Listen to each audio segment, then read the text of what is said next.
Assalomu alaykum, hurmatli tomoshabinlar. Bugun men pensionerlar uchun juda muhim, hatto ko'pchilik uchun og'riqli bo'lishi mumkin bo'lgan masalani tushuntirib beraman.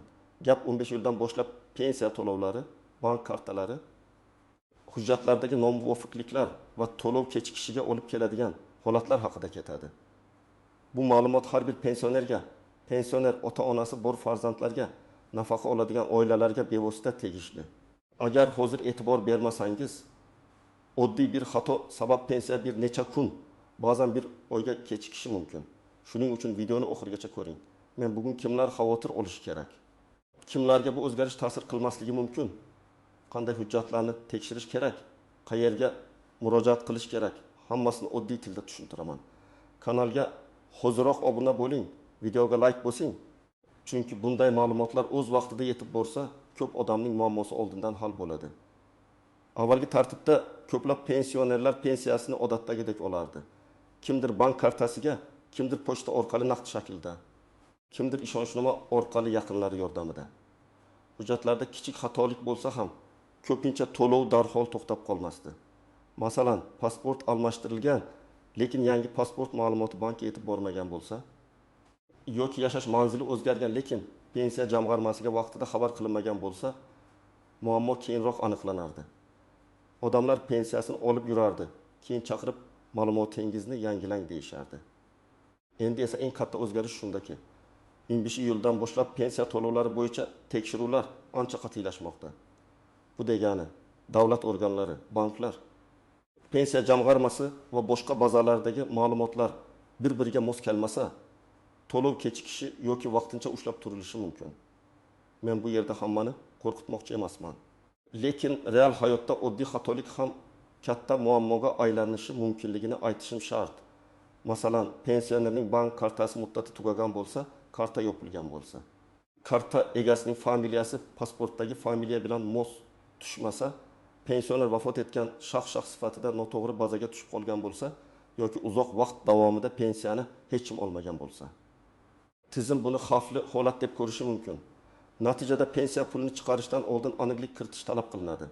Yomon xabar shundaki, bunday holatlarda pul yo'q bo'lib ketmaydi. Lekin pensioner uni o'z vaqtida ola olmay qoladi. Ko'pchilik uchun esa pensiya bu faqat qo'shimcha pul emas. Bu dori-darmon, kommunal to'lov, oziq-ovqat, kredit, nabaraning xarajati, uy ro'zg'or uchun asosiy manba.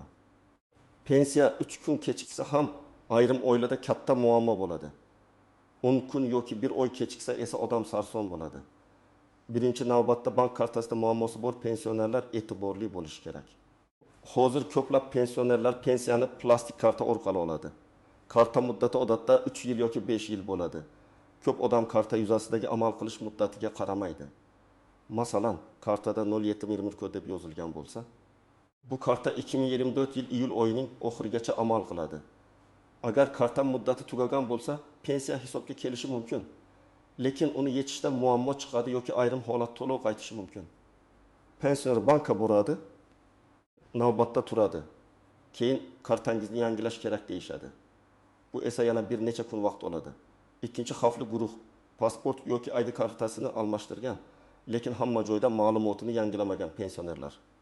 Masalan, 18 yoshli otaxon eski pasporti bilan pensiya rasmiylashtirgan, keyin ID karta olgan, lekin bankdagi ma'lumotlar eski pasport bo'yicha qolgan. Pensiya jamg'armasi bazasida yangi ma'lumot, bank bazasida eski ma'lumot turibdi. Tizim buni nomuvofiqlik deb ko'rishi mumkin. Natijada pul tushishi kechikadi yoki bank pensionerdan shaxsini tasdiqlashni talab qiladi. Uchinchi guruh ishonchnoma orqali pensiya olayotganlar. Ayrim keksalar yura olmaydi, kasal, uzoq qishloqda yashaydi yoki farzandi orqali pulini oldiradi. Buning uchun ishonchnoma rasmiylashtiriladi. Lekin ishonchnomaning muddati tugagan bo'lsa, undagi ma'lumotlar noto'g'ri bo'lsa, ishonchnoma bergan shaxsning hujjati almashgan bo'lsa, pulni olishda muammo chiqadi. Masalan, ona 82 yoshda, o'g'li har oy pensiyasini olib keladi. Ishonchnoma muddati 1 yil edi, iyul oyida tugadi, o'g'il bankka boradi. Lekin pulni ola olmaydi. Bank yangi ishonchnoma olib keling deydi.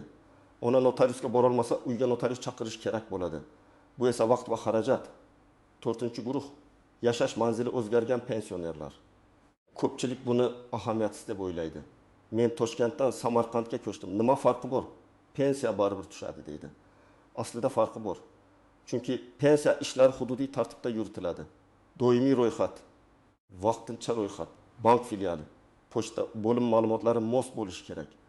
Agar pensioner bir tumanda ro'yxatda, boshqa tumanda yashayotgan bo'lsa, lekin bu haqda xabar bermagan bo'lsa, keyinchalik tekshiruv paytida savollar tug'iladi.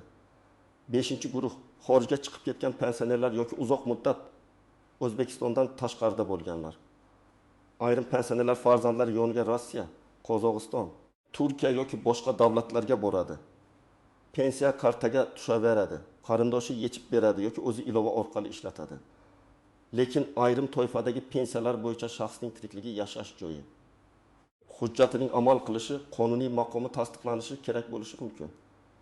Agar tizim uzoq vaqt davomida shaxs bo'yicha ma'lumot ola olmasa, qo'shimcha tekshiruv boshlanishi ehtimoli bor. Endi kimlar xavotir olmasligi mumkin? Agar sizning pasportingiz yoki ID kartangiz amalda bo'lsa, bank kartangiz muddati tugamagan bo'lsa, pensiyani o'zingiz muntazam olib tursangiz, manzilingiz va telefon raqamingiz yangilangan bo'lsa, pensiya jamg'armasida hujjatlaringiz to'g'ri bo'lsa, sizda katta xavf yo'q. Bunday pensionerlar odatdagidek pensiyasini oladi. Lekin baribir tekshirib qo'yish zarar qilmaydi. Chunki muammo ko'pincha odam kutmagan joydan chiqadi. Birinchi misol. 71 yoshli ayol har oy 1 million 200 ming so'm pensiya oladi. U pensiyani bank kartasiga oladi. Iyul oyida pul tushishi kerak, lekin karta orqali yechmoqchi bo'lsa, bankomat amal bajarilmadi deb chiqaradi. Bankka borsa, kartaning muddati tugaganini aytishadi. Yangi karta chiqarish uchun ariza yozadi. Agar bank tez ishlasa, 2 kunda hal bo'ladi. Lekin bayram, dam olish kuni navbat tizim ishlamasligi bo'lsa, 7 kunga cho'ziladi. Bu ayol shu pensiyaga dori olardi. Dori narxi 300 ming so'm, kommunal to'lov 200 ming so'm, oziq-ovqat uchun 500 ming so'm kerak. Pensiya kechikishi uning butun oy rejasini buzadi. Ikkinchi misol, 6-7 yoshli erkak ID karta olgan. Lekin bankda eski pasport ma'lumoti qolgan. Pensiya jamg'armasida yangi JSHR va ID ma'lumotlari bor. Bankda esa eski seriya va raqam. To'lov kuni kelganda bank qo'shimcha tasdiq so'raydi. Pensioner men 10 yildan beri shu bankdan pensiya olaman-ku deydi. Lekin xodimning ham qo'lidan ko'p narsa kelmaydi. Chunki tizim moslik talab qiladi. Natijada pensioner bankka ID karta bilan borishi, ma'lumotlarini yangilatishi, ba'zan ariza yozish kerak bo'ladi. Uchinchi misol, taqazzumli yoshli bo'yning pensiyasini qizi ishonchnoma bilan oladi. Ishonchnoma muddati 15 iyulga kelib tugagan. Qizi buni bilmagan. Bankka borganda pulni bermaydi. Endi bo'yining sog'ligi yomon, notariusga bora olmaydi. Uyga notarius chaqirish kerak. Buning uchun ariza, shaxsni tasdiqlovchi hujjat, tibbiy holat, xizmat haqi, vaqt kerak bo'ladi. Bir varaq hujjat vaqtida yangilanmagan uchun oilada pul muammosi paydo bo'ladi. To'rtinchi misol. Pensioner otaxon qishloqda yashaydi, lekin doimiy ro'yxati shaharda qolgan. Pochta orqali pensiya olardi. Pochta xodimi bir necha marta uyga borgan, lekin topmagan. Keyin to'lov qaytgan. Otxon esa pensiyamni bermayapti deb o'ylaydi. Aslida muammo manzil noto'g'riligida. Agar u oldindan mahalla, pochta va pensiya jamg'armasiga yangi manzilni bildirganida bunday sarsonlik bo'lmasdi. 5-misol. Farzandlari chet elda ishlaydigan pensioner ona bir necha oy qizining yonida bo'ladi.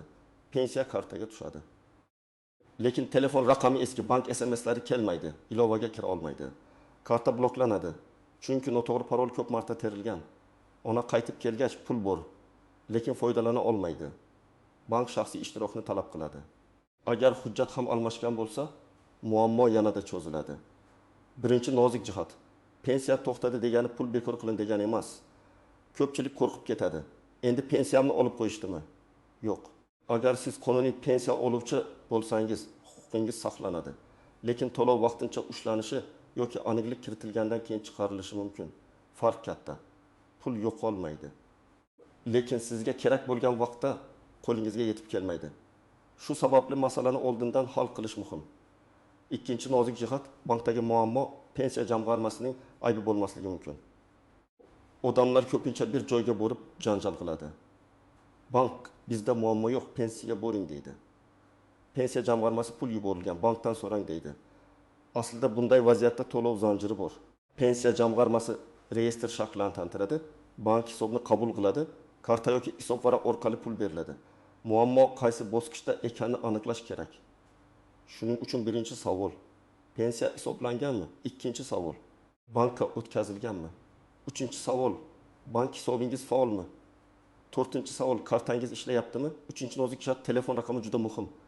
Hozir ko'p xizmatlar SMS tasdiq orqali ishlaydi. Bank ilovasi, karta blokdan chiqarish, ma'lumot yangilash, navbatga yozilish, ayrim arizalarni tekshirish uchun telefon raqami kerak. Pensioner eski raqamni ishlatmay qo'ygan, raqam boshqa odamga o'tib ketgan yoki sim karta yo'qolgan bo'lsa, bank va davlat xizmatlarida muammo chiqadi. Farzandlar ko'pincha ota-onasining kartasini o'z telefoniga ulab qo'yadi. Bu ham ehtiyotkorlik talab qiladi. Chunki SMS boshqa odamga ketsa, xavfsizlik masalasi paydo bo'ladi. To'rtinchi nozik jihat, qarz va ijro hujjatlari. Ayrim pensionerlarning kommunal qarzi, kredit qarzi, aliment yoki sud qarori bo'yicha ushlovlari bo'lishi mumkin. Pensiya to'liq tushishi kerak deb kutadi. Lekin bir qismi ushlab qolinadi. Bu ham 15 iyuldan keyin ko'proq sezilishi mumkin. Chunki elektron tizimlar o'zaro bog'langanda qarzdorliklar tezroq ko'rinadi. Lekin pensiyadan ushlab qolishning ham chegaralari bor. Hamma pulni birdaniga olib qo'yish mumkin emas. Agar sizdan haddan tashqari ko'p ushlab qolingan deb hisoblasangiz, bankdan yoki majburiy ijro byurosidan hujjatli izoh so'rashingiz kerak. 5-nozik jihat. Nogironlik pensiyasi va boquvchisini yo'qotganlik nafaqasida alohida talablar bo'lishi mumkin. Masalan, nogironlik guruhi qayta ko'rikdan o'tish kerak bo'lgan muddatga bog'liq bo'lsa, tibbiy xulosa yangilanmaganida to'lovda muammo bo'ladi. Boquvchisini yo'qotganlik bo'yicha ayrim oluvchilar ta'limda o'qiyotganini tasdiqlashi kerak bo'lishi mumkin. Agar talaba o'qishni tugatgan, akademik ta'tilga chiqqan yoki hujjatni vaqtida taqdim qilmagan bo'lsa, to'lov qayta ko'rib chiqiladi. Shuning uchun men pensionerman, menga tegmaydi deb o'ylamaslik kerak. Har bir pensiya yoki nafaqa turining o'z sharti bor. 6-nozik jihat, familiya, ism, otasining ismidagi bitta harf ham muammo chiqarishi mumkin. Masalan, pasportda To'xtayev yozilgan, bankda To'xtayev yoki eski transliteratsiya bilan turibdi. Yoki tug'ilgan sana bir joyda 1926 yil 2 mart, boshqa joyda 1926 yil 22 mart bo'lib ketgan. Avval bunday xatolar ko'z yumib o'tilgan bo'lishi mumkin, lekin elektron solishtirishda tizim bu ikki ma'lumot bir shaxsga tegishlimi deb to'xtab qoladi. Shuning uchun hujjatlarni bir marta sinchiklab tekshirib chiqish juda zarur. 7-nozik jihat. Pensiyani boshqa odamga berish xavfi. Ba'zi oilalarda pensionerning kartasi farzandida turadi. Farzand pulni yechadi, ota-onaga beradi. Agar hammasi kelishilgan bo'lsa, oilaviy masala. Lekin yuridik tomondan karta egasi pensioner. PIN kodni boshqaga berish xavfli. Karta yo'qolsa, pul yechib olinsa, bank kod bilan yechilgan desa, keyin isbotlash qiyin bo'ladi. Pensioner o'z kartasini, PIN kodini, SMS kodini hech kimga aytmasligi kerak. Hatto bank xodimi ham SMS kod so'ramaydi. Birinchi qadam, hujjatlaringizni tekshiring. Pasport yoki ID kartangiz amal qilyaptimi? Undagi ism, familiya to'g'rimi? Tug'ilgan sana to'g'rimi? Shir raqamingiz borligini tekshiring. Agar hujjat muddati tugagan bo'lsa yoki almashtirish kerak bo'lsa, davlat xizmatlari markaziga yoki ichki ishlar bo'limining migratsiya va fuqarolikni rasmiylashtirish bo'limiga murojaat qiling. Ikkinchi qadam, bank kartangizni tekshiring. Karta yuzasidagi amal qilish muddatiga qarang.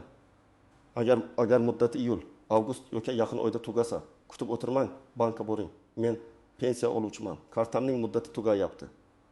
Pensiya to'lovida muammo bo'lmasligi uchun yangilamoqchiman deb ayting.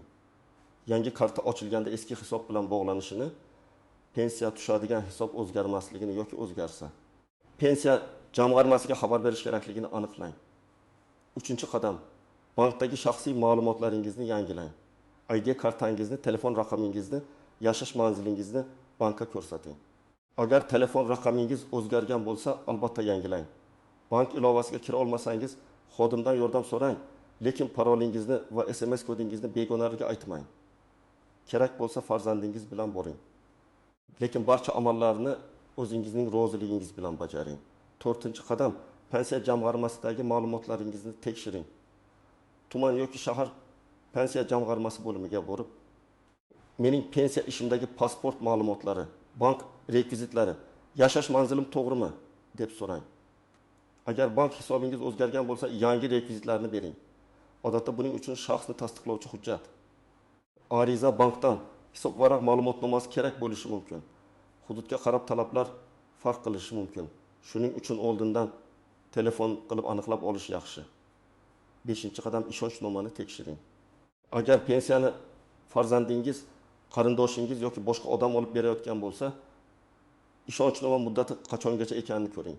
Muddati tugashiga 10-15 kun qolgan bo'lsa, yangilang. Agar pensioner yura olmasa, notariusni uyga chaqirish imkoniyatini so'rang. Ishonchnomada pensiyani olish, bankdan pul yechish, hujjat topshirish kabi vakolatlar aniq yozilgan bo'lishi kerak. Umumiy gaplar ba'zan yetarli bo'lmaydi. 6-qadam. Manzilingizni aniqlashtiring. Agar boshqa tumanga ko'chgan bo'lsangiz, ro'yxat masalasini tartibga keltiring. Mahalla pochta, bank va pensiya jamg'armasida bir xil manzil ko'rsatilgani yaxshi. Ayniqsa pensiyani pochta orqali oladiganlar uchun bu juda muhim. Pochta xodimi sizni eski manzildan topa olmasa, to'lov qaytishi mumkin. 7-qadam, agar pensiya kechiksa, vahimaga tushmang, lekin vaqtni ham bo'y bermang. Avvalo bankomat yoki bank ilovasidan hisobni tekshiring. Pul tushganmi yoki yo'qmi? Keyin bankka qo'ng'iroq qiling yoki boring. Pensiya reyestri bo'yicha mablag' kelganmi? Hisobim faolmi? Kartam bloklanmaganmi deb so'rang. Agar bank mablag' kelmagan desa, pensiya jamg'armasiga murojaat qiling. U yerda pensiyam hisoblanganmi? Qaysi sanada bank o'tkazilgan? Nima sababdan kechikyapti deb yozma yoki og'zaki izoh so'rang. 8-qadam. Murojaatni yozma qiling. Og'zaki gap ko'pincha unutiladi. Agar muammo 2-3 kundan ortiq davom etsa, ariza yozing. Arizada quyidagilar bo'lsin: ism, familiyangiz, pasport yoki ID ma'lumotingiz, telefon raqamingiz, pensiya turi. Muammo boshlangan sana talabingiz. Masalan, iyul oyi pensiya to'lovi belgilangan muddatda kelmadi. Sababini aniqlab berishingizni va to'lovni tiklash choralarini ko'rishingizni so'rayman. Arizaning nusxasiga qabul qilingan sana va raqam qo'ydirib oling. 9-qadam, hujjatlarni bitta papkaga yig'ing. Pensionerda doim tayyor turishi kerak bo'lgan hujjatlar: pasport yoki ID karta nusxasi, pensiya guvohnomasi bo'lsa nusxasi, bank kartasi yoki hisob varaq rekviziti, ishonchnoma nusxasi, telefon raqami yozilgan varaq, nogironlik bo'yicha hujjatlar bo'lsa, ularning nusxasi, manzilni tasdiqlovchi hujjatlar. Bu oddiy ko'rinadi, lekin muammo chiqqanda odam nima qayerda ekanini topolmay qoladi. 10-qadam, rasmiy ma'lumotni tekshiring. Men har doim aytaman, Telegramdagi har bir xabarga ishonib ketmang. 25 iyuldan hammaning pensiyasi kesiladi. Pensionerlar pul olmaydi, yangi soliq chiqdi kabi vahimali xabarlar ko'p tarqaladi. Bunday xabarni ko'rsangiz, avvalo rasmiy manbani tekshiring. Pensiya jamg'armasi, tegishli vazirlik, bankning rasmiy kanali, davlat xizmatlari portali. Lekin vahimali xabarning ham ichida sizga tegishli foydali ogohlantirish bo'lishi mumkin. Shuning uchun e'tiborsiz qoldirmang, lekin tekshirmasdan ishonmang. Ko'pchilik nega endi pensionerlarni qiynashadi deb so'raydi. Bu savol o'rinli. Pensionerlar yosh, sog'liq, harakatlanish, hujjat ishlari bo'yicha eng himoyaga muhtoj qatlam. Lekin davlat tizimlari ham firibgarlik. Ortiqcha to'lov, noto'g'ri hisoblash, vafot etgan shaxs nomiga pul ketishi, soxta ishonchnoma, noto'g'ri bank rekviziti kabi holatlarning oldini olish kerak. Elektron tekshiruvlar shu sabab kuchayadi. Muammo shundaki, tizim firibgarni ham, hujjatida bexosdan xato ketgan oddiy pensionerni ham birinchi bosqichda bir xil nomuvofiqlik sifatida ko'rishi mumkin. Shuning uchun halol pensioner ham hujjatini tartibga keltirmasa sarson bo'ladi. Bu yerda eng to'g'ri yo'l oldindan tekshirish, hujjatlarni yangilash, bank va pensiya jamg'armasidagi ma'lumotlarni moslashtirish. Yana bir sabab to'lovlarning raqamlashtirilishi. Oldin ko'p narsa qog'ozda edi. Xodim tanirdi. Bu o'taqon har oy keladi derdi. Endi tizim raqamga qaraydi. Pasport raqami mosmi? Shahar mosmi? Bank hisob faolmi? Karta amal qilyaptimi? Ishonchnoma muddati bormi? Raqamli tizim tez, lekin xatoga nisbatan sovuq. U odamning holatini tushunmaydi. Shuning uchun odam o'zi harakat qilishi kerak. Hurmatli tomoshabinlar, 15 iyuldan pensionerlar uchun eng yomon xabar shuki, hujjatida, bank kartasida, ishonchnomasida yoki manzil ma'lumotida muammo bo'lganlar pensiyasini o'z vaqtida ola olmay qolishi mumkin. Bu hamma pensionerning pensiyasi kesiladi degani emas. Lekin kichik xato katta kechikishga sabab bo'lishi mumkin. Ayniqsa kartasi muddat tugaganlar tugaganlar, pasportini almashtirganlar, ishonch bilan pul oladiganlar, manzili o'zgarganlar, xorijda bo'lganlar va nogironlik yoki boshqa shartli nafaqa oluvchilar hoziroq tekshiruv qilishi kerak. Mening eng asosiy tavsiyam, bugun kartangiz muddatini tekshiring, hujjatingizni ko'ring, bankdagi telefon raqamingizni yangilang, pensiya jamg'armasidagi ma'lumotlaringiz mosligini aniqlang. Agar ota-onangiz pensioner bo'lsa, ularga yordam bering. Bitta bankka borib kelish, bitta ariza yozish yoki bitta ishonchnomani yangilash keyinchalik bir oylik sarsonlikning oldini oladi. Sizning hududingizda pensiya to'lovlari bo'yicha kechikish, karta muammosi yoki hujjat talabi bo'lganmi?